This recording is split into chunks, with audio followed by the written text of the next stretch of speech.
Le conflit en Europe a amené la prospérité économique aux États-Unis. Les nations en guerre ont besoin des matières premières, des armes et de l'argent de l'Amérique.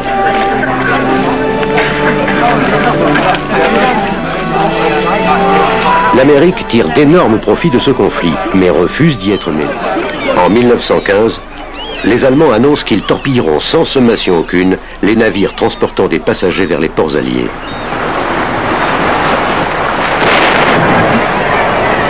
Le 1er mai 1915, le Lusitania, le plus somptueux de tous les paquebots d'avant-guerre, quitte New York à destination de la Grande-Bretagne. À son bord, près de 2000 passagers et hommes d'équipage.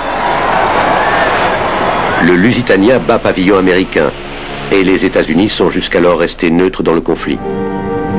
Le 6 mai au soir, au large des côtes irlandaises, un sous-marin allemand somme le capitaine de changer de route.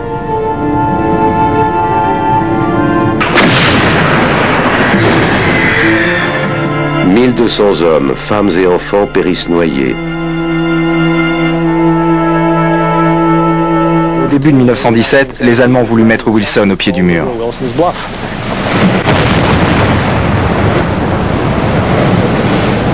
L'annonce par l'Allemagne d'une guerre sous-marine à outrance amène les États-Unis au bord de la guerre.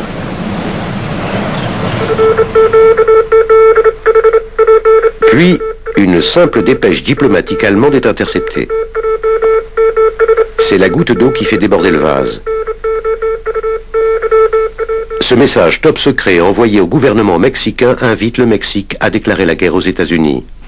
Pendant les dernières semaines de la guerre au nord-est de Paris, 9 divisions américaines montent à l'assaut. Ce sera la première et dernière grande bataille américaine de la Première Guerre mondiale.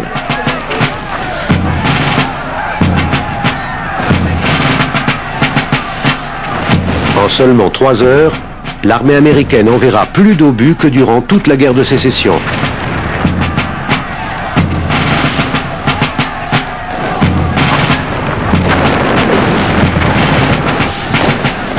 La bataille de Meuse-Argonne durera 47 jours, au terme desquels les Allemands finiront par céder du terrain.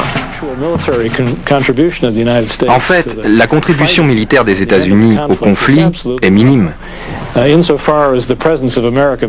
Si la présence des Américains a eu une influence sur la décision de l'Allemagne de capituler, ce n'est pas à cause du succès de la bataille de Meuse-Argonne ou d'ailleurs.